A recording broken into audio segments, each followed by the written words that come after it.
Y he escogido el libro de Primera de Samuel, del capítulo 1 específicamente, porque es un libro que inicia de la escena de Dios usando el amor, la entrega de una madre, para consagrar al que va a ser uno de los más grandes profetas. Si tú conoces un poco la historia del profeta Samuel, el profeta Samuel fue un profeta muy importante del Antiguo Testamento. Fue el profeta que inició de hecho la etapa de los reyes. Y fue incluso el profeta Samuel el que ungió al rey más grande de todo Israel, que fue el rey David. Fue Dios el que usó a Samuel para ir y ungir a ese rey, levantar a ese rey, guiar a este rey. Es un profeta en verdad importante y me encanta esta historia viéndolo desde la perspectiva de Ana. Ana, la madre del profeta Samuel.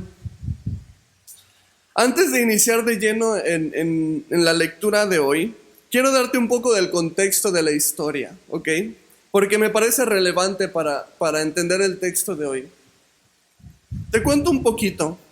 La época del profeta Samuel es una transición histórica, de hecho en la misma historia universal, pasando del segundo al primer milenio antes de Cristo. Hay una transición, si tú sabes un poquito de historia, es lo que se conoce la transición de la edad de bronce a la edad de hierro. Ahora, ¿por qué te digo esto? Porque en este entonces uno de los principales enemigos de Israel, y si tú sabes la historia de David y Goliat, que está aquí mismo en el libro de Samuel, son los filisteos. ¿Te acuerdas de la historia de David y Goliat? Cuando está este gigante y David, que es un chaparrito, todavía no es rey, es un pastorcito de ovejas, y entonces con una piedra mata al gigante, le clava la piedra en la cabeza, le corta la cabeza al gigante, sí es un poquito sanguinario, pero así fue. Pero era un filisteo. Y los filisteos, es interesante, es importante esto, eran de los pueblos más avanzados en su época. ¿Por qué te digo esto? Los filisteos dieron el paso a la edad de hierro, en el que sus armas, sus armaduras, eran más resistentes, eran más letales, eran más peligrosas, mientras que el pueblo de Israel tenía un atraso y todavía seguía en la edad de bronce. Sus armas eran más débiles, sus armaduras eran menos resistentes y por lo tanto estamos en una época en la que Israel estaba totalmente vulnerable, hablando de su ejército. Además, Israel se encuentra en una etapa muy oscura en cuanto a su caminar con Dios, porque está terminando la época de los jueces. No solamente es una transición histórica de la edad de bronce a la edad de hierro, sino es una transición histórica de Israel, de la era de los jueces, ¿te acuerdas de Sansón, que era uno de los jueces que Dios usó? Ahora a la era de los reyes, con el primer rey que va a ser Saúl. Y esta transición es una etapa muy oscura en la situación espiritual del pueblo de Israel. Si tú viste o si tú conoces el libro de los jueces, sabes todas las atrocidades en las que cayó el pueblo de Israel, cómo su corazón se iba de Dios y Dios levantaba otro juez y parecía que como que regresaban, pero después otra vez se volvían a alejar de Dios. ¿Y por qué te digo todo esto?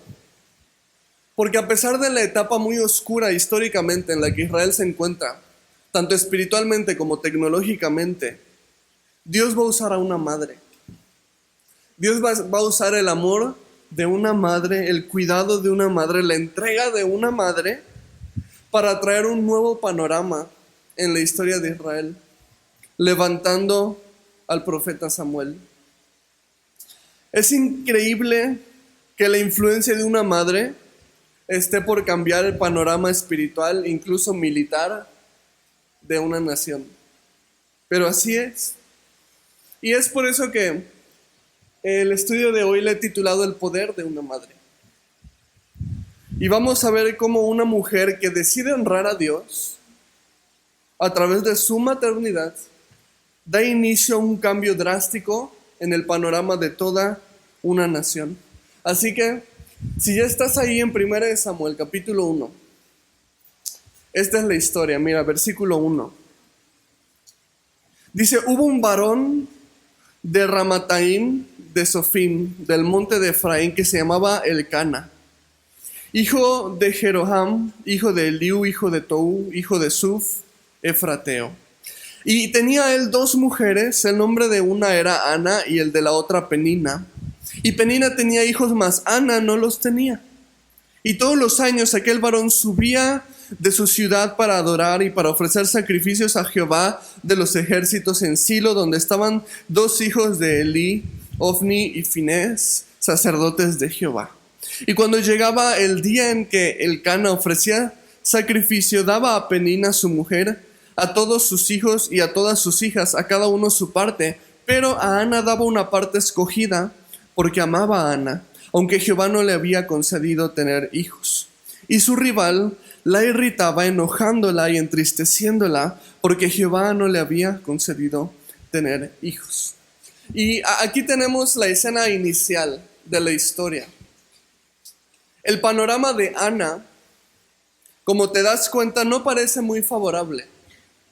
Primero que nada porque ella no era la única mujer de su marido. En este tiempo era muy acostumbrado a la poligamia, es decir, tener más de una esposa. Era una práctica muy común. Y a pesar de que en la Biblia vemos varios personajes bíblicos que practicaron esa poligamia, tuvieron más de una mujer, más de una esposa, la Biblia realmente no fomenta esa práctica, ¿ok? De hecho, en relatos bíblicos donde vemos que hay poligamia, siempre vemos que hay conflicto. Nunca vemos la poligamia como algo bendecido, sino siempre vemos la poligamia en la Biblia como algo que ocasiona problemas, conflictos y demás cosas, ¿ok? Pero para que quede claro, porque hay muchas personas que dicen, no, pues en la Biblia los personajes tienen más de una mujer, entonces eso significa que yo puedo tener más de una, ¿no? Y por ahí tenemos los mormones que practican la poligamia basados en eso. Pero para que quede claro nada más, que esto no es para que el varón haga un chistecito y diga, puedo tener más de una mujer. La Biblia realmente contradice o va en contra de la poligamia en realidad. Y te doy un versículo, cuando Pablo le da a Timoteo los lineamientos de un buen líder para la iglesia, fíjate qué es lo que le dice en 1 Timoteo 3:2. Le dice, pero debe ser alguien a quien no se le pueda acusar de nada malo. Dice, debe tener una sola esposa y controlar todos sus deseos. Ok, así que nada más para quitar el tabú de que la Biblia está de acuerdo con eso, en realidad no. Vemos que no. Ellos lo practicaban, sin embargo, la Biblia no lo apoyaba. Así que queda claro este punto. Ahora bien, esto es parte del trasfondo de Ana. ¿Ok? Del por qué su situación parecía tan desfavorable.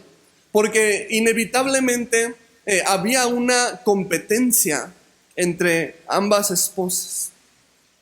Pero además de esto, ella tenía una desventaja, podríamos decir, ante su rival, porque ella era estéril.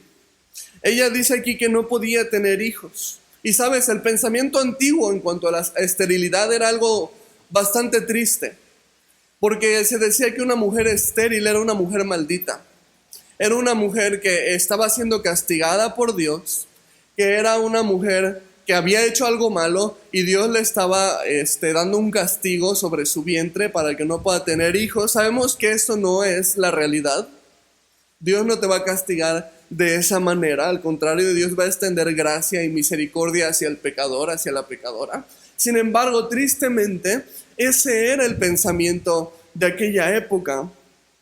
Y probablemente ella misma pensaba que ella estaba bajo una maldición de Dios, bajo una condenación de Dios.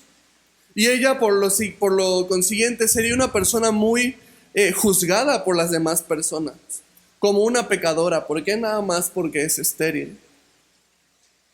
Pero por si fuera poco, la otra mujer que nos dice que se llama Penina, siempre la molestaba, la hacía sentir mal con respecto a eso. Entonces vemos que había un atosigamiento, una persecución, un abuso verbal. Entonces vemos que la situación de Ana no se ve nada bien. Ahora vamos a continuar leyendo versículos 7 y 8. Dice, así hacía cada año, cuando subía a la casa de Jehová, la irritaba así, por lo cual Ana lloraba y no comía. Elcana su marido le dijo, Ana, ¿por qué lloras? ¿Por qué no comes? ¿Y por qué está afligido tu corazón? ¿No te soy yo mejor que 10 hijos? Ahora, Elcana, que así se llama su esposo, en verdad amaba a Ana, y lo vemos porque en versículos anteriores dice que incluso él le daba una porción especial para Ana, que era mayor que la de Penina. Entonces vemos que sí la amaba. Sin embargo, tenía un problema que yo creo que todos los hombres tenemos. Y varón, no me vas a dejar mentir. No sabemos qué hacer cuando una mujer se pone a llorar. No sabemos cómo responder cuando vemos a una mujer llorando. Entramos en pánico. No sabemos qué decir. No sabemos cómo consolar.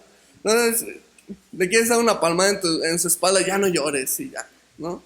Y la reacción del Elcana fue una frase sumamente áspera. No te soy yo mejor que 10 hijos. Así como, tienes el ego un poco arriba, amigo. Pero realmente dice, él era un varón temeroso de Dios. Simplemente no sabía manejar el llanto de su esposa. Y yo sé que tú te puedes sentir relacionado con esto, varón.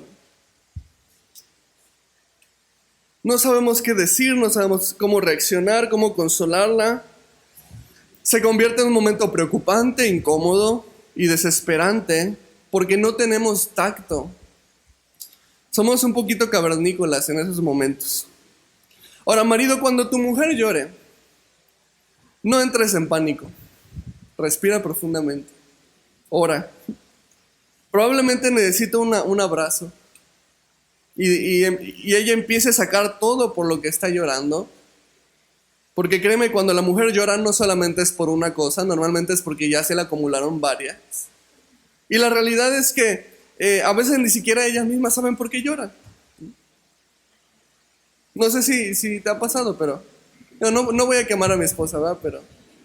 Pero ¿por qué lloras? No sé. Y ya con un poquito de apapacho, entonces si tengo mi experiencia con Leti, con un poquito de apapacho, después ella ya empieza a sacar, empieza a decir todas y te das cuenta que ya había guardado varias, ¿no? Ya había guardado varias. Pero que tú le digas no llores no va a hacer que deje de llorar, eso sí te lo aseguro. Pero entonces Elcana, como todo buen varón medio cavernícola, no sabe qué hacer cuando ve a Ana llorar. Le dice esta frase súper insensible, no te soy yo mejor que 10 hijos. Ahora, atención mujeres, porque Ana tiene aquí todas las de la ley para mandar a volar a su marido. ¿Estás de acuerdo? Tirarle la ropa por la ventana y todo lo que tú quieras. Sin embargo, ella es un poco más sabia que eso. Mira, versículos 9 al 16. Continúa la historia y dice, y se levantó Ana después que hubo comido y bebido en Silo. Y mientras el sacerdote Elí estaba sentado en una silla junto a un pilar del templo de Jehová, ella con amargura de alma oró a Jehová y lloró abundantemente e hizo voto diciendo, Jehová de los ejércitos, si te dignares a mirar a la aflicción de tu sierva y te acordaras de mí y no te olvidares de tu sierva, sino que dieres a tu sierva un hijo varón, yo lo dedicaré a Jehová todos los días de su vida y no pasará navaja sobre su cabeza. Mientras ella oraba largamente delante de Jehová, Elí, el sacerdote, estaba observando la boca de ella, pero Ana hablaba en su corazón y solamente se movían sus labios y su voz no se oía, y Elí la tuvo por ebria. Entonces le dijo Elí, ¿hasta cuándo estarás ebria? Digiere tu vino. Y Ana le respondió diciendo, no, Señor mío, yo soy una mujer atribulada de espíritu. No he bebido vino ni sidra, sino que he derramado mi alma delante de Jehová. No tengas a tu sierva por una mujer impía, porque por la magnitud de mis congojas y de mi aflicción he hablado hasta ahora. Ahora, a través de este estudio te voy a ir dando 3 puntos acerca del poder de una madre, ¿ok? Y aquí te tengo el primer punto de ellos, del que te quiero hablar, que es el poder de su oración.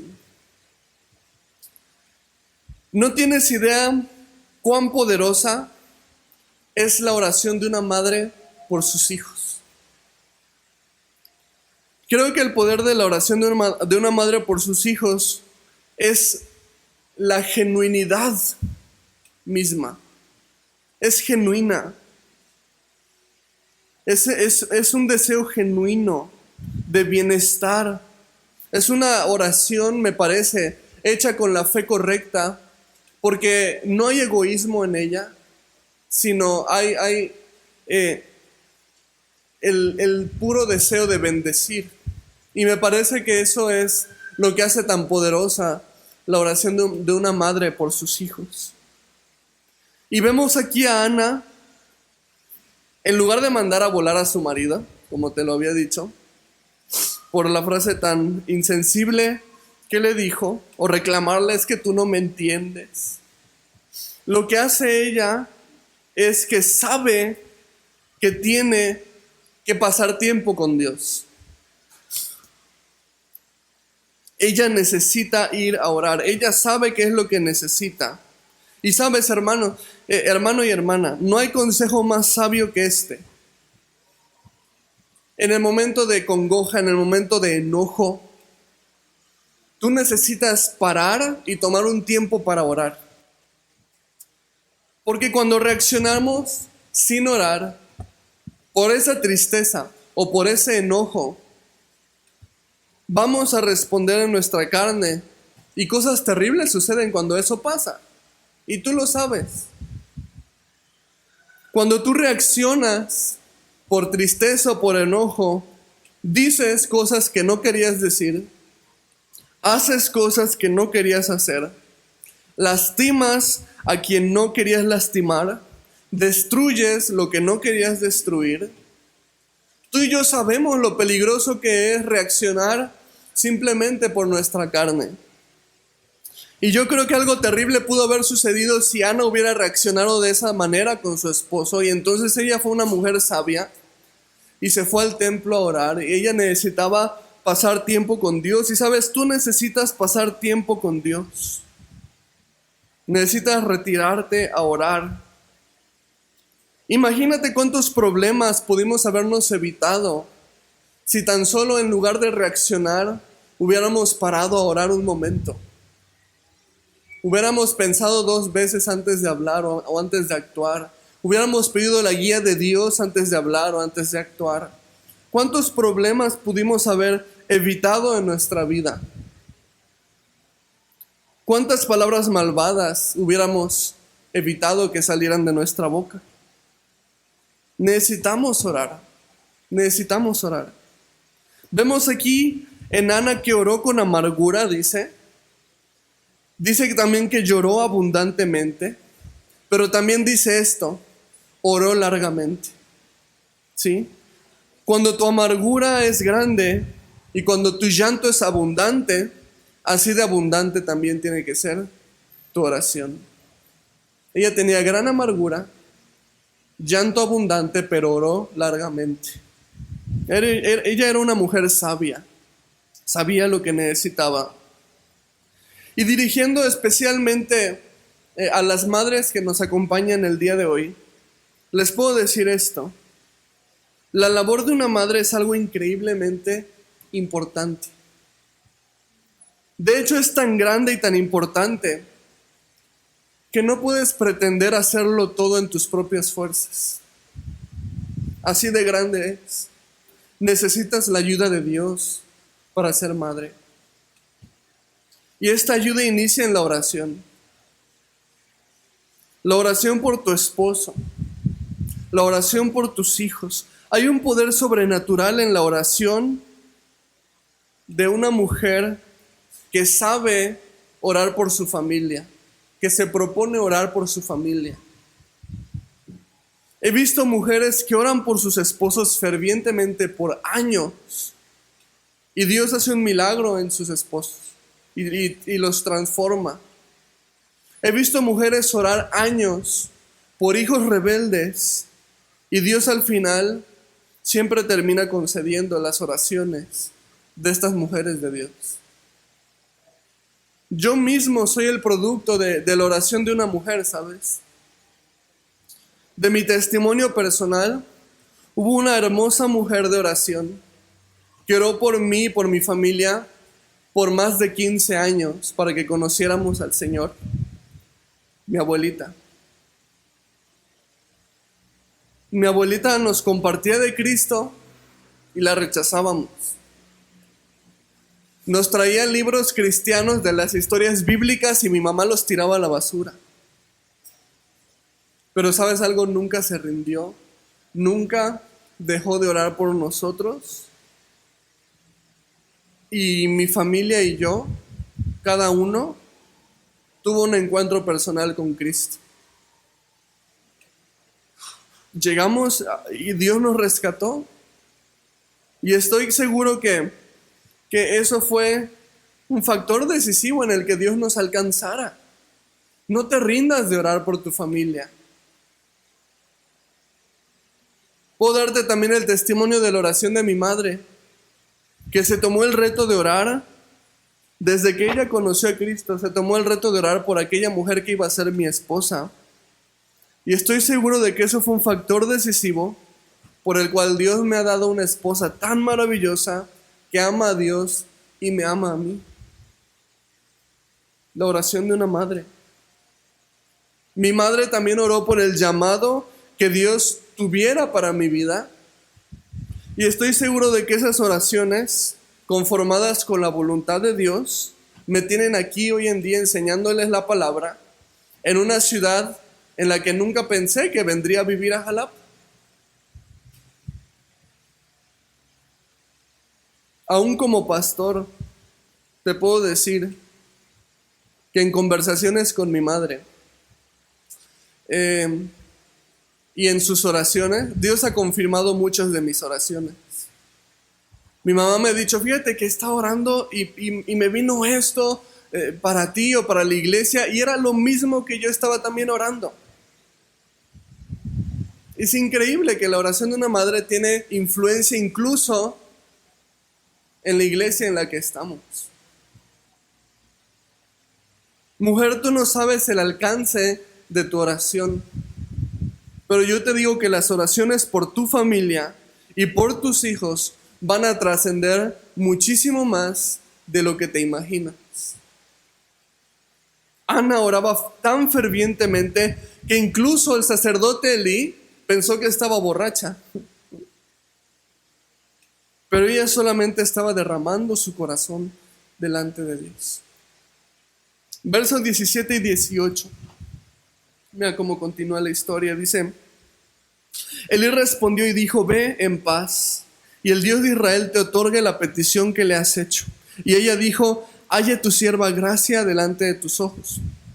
Y se fue la mujer por su camino, y comió, y no estuvo más triste. Fíjate, Elí, al darse cuenta de que ella en realidad estaba orando fervientemente por algo, decide darle una bendición a Ana, deseándole que Dios le conceda lo que está pidiendo. Le dijo, ve en paz, el Dios de Israel te otorgue la petición que le has hecho. Y créeme que es curioso porque dice aquí que después de que ella escuchó las palabras del sacerdote Elí, ella sale, come y dice, y ya no estuvo más triste. Y créeme que las palabras de Elí no fueron palabras mágicas, no fue un gran discurso motivacional.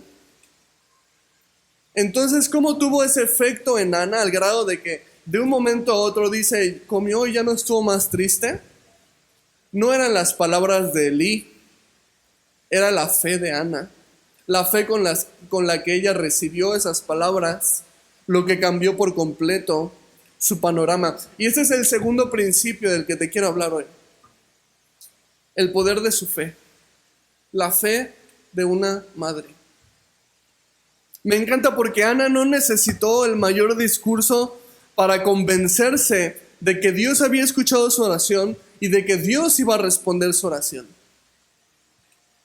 No necesitó de de una tarde con la comadre para que la comadre la terapeara y le dijera, no, Anita, mira, que no sé qué, que sabe qué, o que le dijera, no, ¿sabes qué? Ya deja el inútil de tu marido, que no sé qué, es bien insensible. No necesitó una tarde de terapia con su comadre, necesitó una promesa de Dios para abrazarla y para creerla.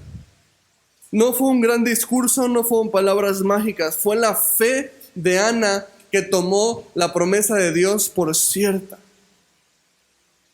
Hay personas que ni con el discurso más inspirador van a creer en las promesas de Dios. He recibido personas pesimistas, totalmente. Están pasando situaciones difíciles y lo comprendemos y no somos insensibles a eso y les apapachamos y les damos consejos y les damos palabra de Dios, promesa de Dios para tu vida. Mira esta promesa de Dios, que Dios va a hacer esto. Y por más que me he esforzado por inspirar, por motivar, por consolar, hay personas que simplemente ni con el mayor discurso cambian su perspectiva. Pero por otro lado, también me he topado con este caso de Ana. Hay personas que aún las palabras más sencillas creen y abrazan las promesas de Dios. ¿De qué tipo de persona eres tú? Pregúntate. Es un buen momento para examinarnos. ¿Qué tanto le creemos a Dios? ¿Qué tanto abrazamos las promesas de Dios? ¿Eres de los que abrazan las promesas de Dios aún de la manera más sencilla y las crees y las tomas y confías? ¿O eres de los que necesitan grandes discursos y grandes terapias para ver si puedes confiar en Dios o creer en una promesa de Dios? ¿Recibes las promesas de Dios diciendo amén y gracias Dios? ¿O eres de los que reciben la promesa de Dios y dicen, uy, no, esa sí la veo difícil? Pues si tú lo dices, pero no conoces a mi esposo. Bueno, no conoces a mis hijos. Bueno, pues a ver qué pasa. ¿Qué tipo de persona eres? 1 Juan 5:4 dice, porque todo lo que es nacido de Dios vence al mundo. Y esa es la victoria, subraya ahí la palabra victoria, que ha vencido al mundo. ¿Qué dice? Nuestra fe. Nuestra fe. Esa es la victoria que ha vencido al mundo. Dios tiene una victoria para ti. Dios tiene una promesa para la oración que le has estado haciendo desde hace tiempo. Pero es por medio de la fe en Él. Dios te puede dar todas las promesas del mundo, pero si tú decides no creer ninguna de ellas, ¿cómo vas a ver la victoria?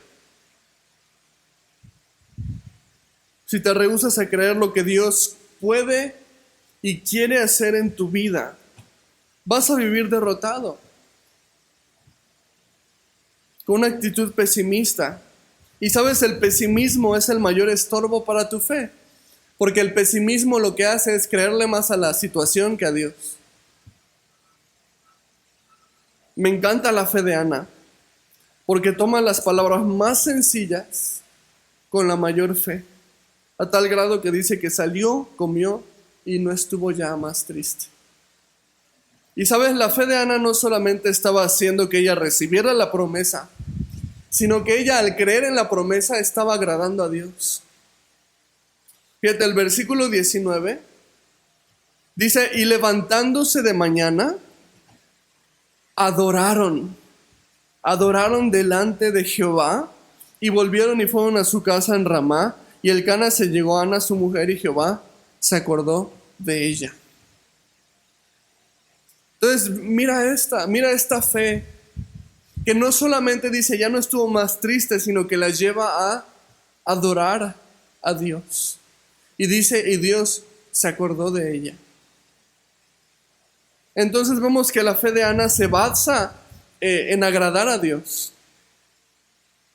Hebreos 11:6 dice, pero sin fe es imposible agradar a Dios, porque es necesario que el que se acerca a Dios crea que le hay y que es galardonador de los que le buscan. ¿Sabías que a Dios le agrada cuando tú tienes fe? Es algo agradable a Él. Cuando tú crees en su promesa, cuando tú confías en Él, cuando en lugar de afanarte, buscas agradarle a Dios de corazón. Y sabes, para mí esta es la clave de la fe. Yo creo que esta es la clave de la fe, agradar a Dios. Ese es el propósito de la fe. A veces a mí me cuesta trabajo creer las promesas de Dios, no te voy a mentir. No me voy a poner aquí como, el pastor perfecto que le cree todo a Dios. Claro que no. Me cuesta mucho a veces creer las promesas de Dios. Pero recuerdo que se trata de agradar a Dios. Que la fe se trata de agradar a Dios. Entonces digo, Señor, me cuesta trabajo creer esto que me estás diciendo, pero con tal de agradar a ti, te voy a creer. Con tal de agradarte a ti nada más. Si lo cumples en mi vida, si no lo cumples no lo sé, pero con tal de agradarte, voy a decidir creerte. Yo creo que es el corazón de la fe agradar a Dios. Si no lo quieres creer porque a lo mejor tienes cierta mentalidad pesimista que Dios quiere trabajar contigo, entonces mejor créelo con el objetivo de agradar a Dios. Yo creo que ahí está la clave de la fe. Vemos que la fe de Ana es algo hermoso, pues cree en el Señor y agrada a Dios al mismo tiempo, lo lleva a adorar a Dios, y esto, por supuesto, la ayuda a ella misma en su estado de ánimo. Ella pasa de una actitud descrita como amargura y como un llanto abundante, y cambia ahora a una actitud positiva, una actitud de adoración a Dios, de agradecimiento a Dios. Créeme que eso le hizo mucho más bien a ella, el simplemente creer. ¿Cuánto estrés, cuántos conflictos en nuestro corazón, cuántos conflictos en nuestra mente no se solucionarían si decidiéramos creerle a Dios? Esto cambió totalmente el panorama de Ana. ¿Cuántos nos andamos quedando ya sin pelo, ¿no?, del estrés? Dato curioso, desde que me volví pastor se duplicó mi caída. Disfruten mi cabellera porque no creo que me vaya a durar muchos años. Pero no le creemos a Dios y afecta nuestro estado de ánimo. Afecta incluso nuestra salud. ¿Cuánto mejor sería creerle a Dios y decirte, voy a creer? Tienes razón, Dios, todo va a estar bien. Tienes razón, Dios, todo va a obrar para bien. No sé cómo y no entiendo cuándo, pero te voy a creer y voy a descansar en ti. Verso 20 continúa diciendo, aconteció que al cumplirse el tiempo, después de haber concebido Ana, dio a luz un hijo y le puso por nombre Samuel, diciendo, por cuanto lo pedía Jehová. Entonces habíamos visto que dice que Jehová se acordó de Ana, y ahorita vemos que Ana también se acordó de Jehová. Porque ¿cuántas veces no le hacemos promesas a Dios cuando nos está yendo re mal? Dios, ¿y si me sacas de esta? Dios, ¿y si me concedes esto? Dios, ¿y si solucionas esto? Y Dios se acuerda de nosotros, pero a veces cuando la situación pasa, nosotros ya no nos acordamos de Dios después. Entonces es importante, Dios se acordó de Ana, pero también Ana se acordó de Jehová y tuvo a Samuel y dijo, sí, le voy a poner a Samuel por cuanto Dios fue el que me lo concedió. Bien importante, no te olvides. Dios se acuerda de ti en tus aflicciones. No te olvides de Dios cuando las aflicciones ya han pasado. Versos 21 y 23 dicen, después subió el varón Elcana con toda su familia para ofrecer a Jehová el sacrificio acostumbrado y su voto, pero Ana no subió sino dijo a su marido: yo no subiré hasta que el niño sea destetado, para que se lo lleve y sea presentado delante de Jehová, y se quede allá para siempre. Elcana, su marido, le respondió: haz lo que bien te parezca, quédate hasta que lo destetes, solamente que cumpla Jehová su palabra. Y se quedó la mujer y crió a su hijo hasta que lo destetó. Ella sabe que su hijo le pertenece a Dios y está consciente de que se lo tiene que entregar a Dios porque ella se lo prometió. Ella se lo prometió. Entonces ella solamente va a cumplir la obra de darle pecho, y cuando el pecho le sea retirado al niño, ella lo va a llevar al templo para consagrarlo para Dios, y el niño va a crecer en el templo. Ahí es donde el profeta Samuel va a crecer y desarrollarse. Ahora, aquí hay otro principio, es el tercero y último de la enseñanza de hoy,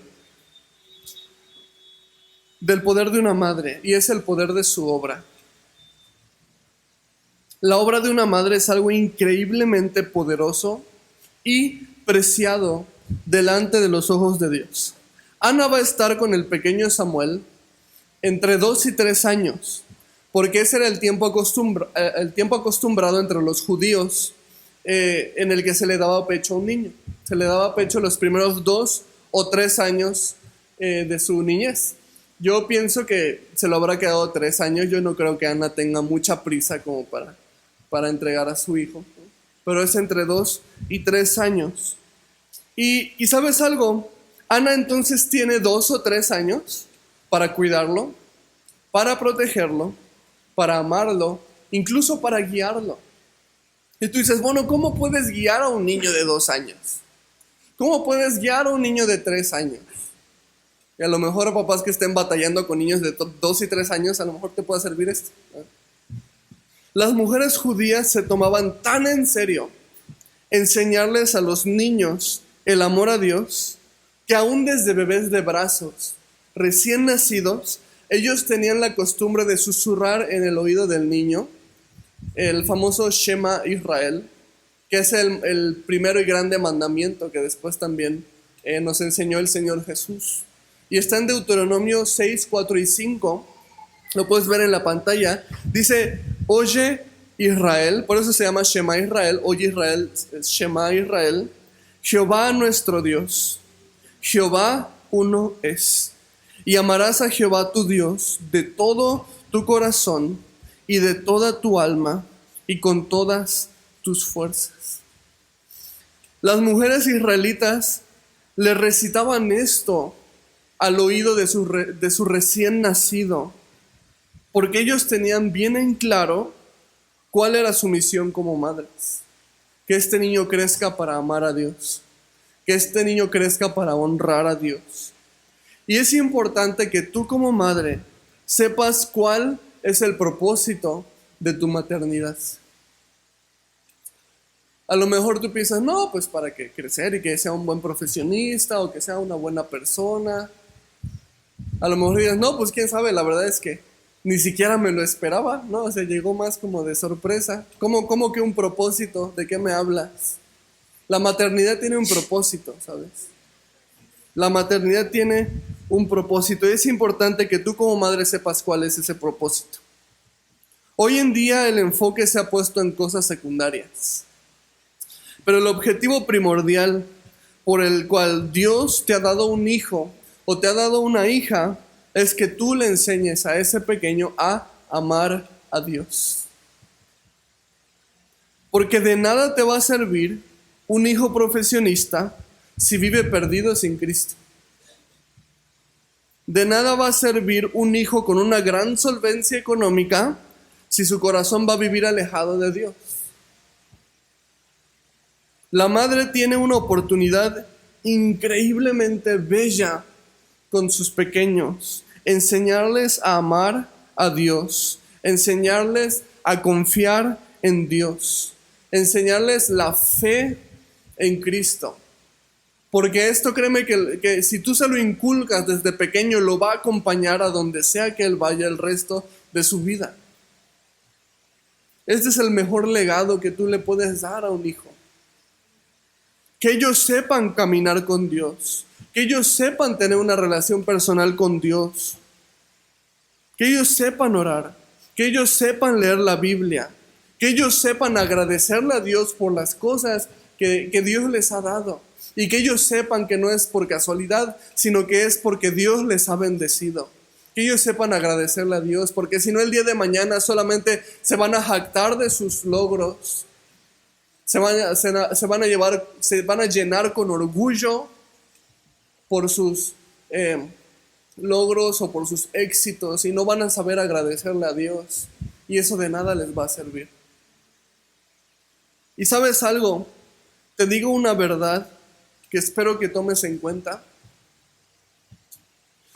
Si tu hijo aprende más de Dios en su escuela dominical, con sus maestros de la iglesia, que de ti, no estás cumpliendo tu trabajo principal. No es el trabajo de la iglesia enseñarle a tu hijo a amar a Dios. Nosotros somos un complemento. Pero ¿qué crees que puede hacer un maestro de escuela dominical teniendo 1 hora a tu hijo una vez a la semana? ¿De verdad crees que eso es su formación espiritual suficiente? Si tu hijo aprende más de Dios en la iglesia que de lo que tú le enseñas, no estás tomando tu papel en serio. Y con todo mi amor te hago una exhortación. Examina tu caminar. Examina cómo estás llevando a tus hijos. Y si tienes que replantear algo, replántalo. No es demasiado tarde. Tienes la oportunidad más bella de enseñar a tus hijos a amar a Dios. Pero tienes que verlos también como si fueran tus discípulos, porque de hecho son discípulos tuyos. Van a aprender de ti. La paternidad y la maternidad son trabajos de discipulado. Ahora, a pesar de que Ana va a tener solamente por 3 años al pequeño Samuel, ella sabe muy bien cuál es el objetivo que Dios le ha dado como madre. Ella sabe que tiene que enseñarle al pequeño el amor de Dios. Y esa es la obra más poderosa que una madre tiene para su hijo. En los versículos 24 al 28 dice: después que lo hubo destetado, lo llevó consigo con 3 becerros, 1 efa de harina y 1 vasija de vino, y lo trajo a la casa de Jehová en Silo, y el niño era pequeño. Y matando el becerro, trajeron el niño a Elí. Y ella dijo: oh Señor mío, vive tu alma. Señor mío, yo soy aquella mujer que estuvo aquí junto a ti orando a Jehová. Por este niño oraba y Jehová me dio lo que le pedí. Yo pues lo dedico también a Jehová. Todos los días que viva será de Jehová. Y adoró allí a Jehová. Y me encanta porque Ana sabe que el pequeño Samuel le pertenece a Dios. No es de ella. Y sabes, no hay nada más sabio en una madre que conocer esto, que tus hijos le pertenecen a Dios. Cuidarlos y enseñarlos en el amor de Dios, la disciplina de Dios, a través de la palabra de Dios, es la manera en la que tú vas a dedicar tu hijo para Dios. ¿Le has dedicado a tus pequeños al Señor? ¿Les has dicho: Dios, ellos son tuyos? Dame la sabiduría para guiarlos dignamente como tú deseas que yo lo haga. Mis hijos te pertenecen a ti. No hay nada más sabio que tú hagas eso. Tristemente, muchas veces llenamos a los niños y a los jóvenes con actividades extracurriculares que no son malas. No estoy en contra de las actividades extracurriculares. Son buenos los deportes. Si tienes a tu hijo en deportes, son buenos las artes. Si tienes a tu hijo en artes, no hay nada malo, al contrario, son cosas muy buenas también para su formación. El problema es cuando esas actividades ocupan el lugar de Dios en los niños y en los jóvenes. ¿A qué me refiero? Que no pueden integrarse en la iglesia porque están demasiado ocupados en otras actividades. Entonces a veces vale la pena preguntarnos: ¿Qué quiero primero? ¿Un buen músico o un buen hijo de Dios? ¿Qué quiero primero? ¿Un buen deportista o un hombre que ame a Cristo? Y tenemos que ser sabios en administrar el tiempo de nuestros hijos para asegurarnos de que estén siendo cimentados espiritualmente, de que sí sean formados en lo que tengan que ser formados socialmente, culturalmente, en la cultura deportiva, sí es bueno, pero espiritualmente. Y a veces eso se queda hasta el final de la lista. Tienes que subir eso al principio de la lista. Es importante que sepamos cuál es el propósito por el cual Dios nos ha permitido criar hijos. Proverbios 22:6 dice: instruye al niño en su camino, y aun cuando fuere viejo, no se apartará de él.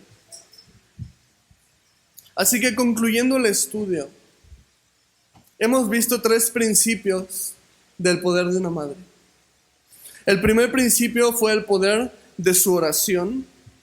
Y sabes, te animo que seas una guerrera de oración, que dobla sus rodillas por su familia. El segundo principio que vimos fue el poder de su fe. Quita el pesimismo de en medio. Proponte creerle a Dios para agradar a Dios. Abraza las promesas de Dios. No dejes que una actitud pesimista te esté privando de una victoria que Dios desea darte en tus oraciones. Y el tercer principio que vimos es el poder de su obra. Recuerda que Dios te ha prestado a uno o varios de sus pequeños. ¿Cómo lo vas a instruir? ¿Cuáles van a ser las prioridades para ellos? Asegúrate que la primera prioridad en lista sea amar a Dios. Mi oración es que el estudio de hoy pueda ser una guía para tu caminar como madre. Que esto pueda esclarecerte lo que es prioridad. Y si hay cosas en las que has fallado, no te condenes. Este estudio no tiene el consejo de decirte: ay, mira qué mala madre, cómo estás haciendo las cosas mal. Al contrario, decirte: venga, sí se puede.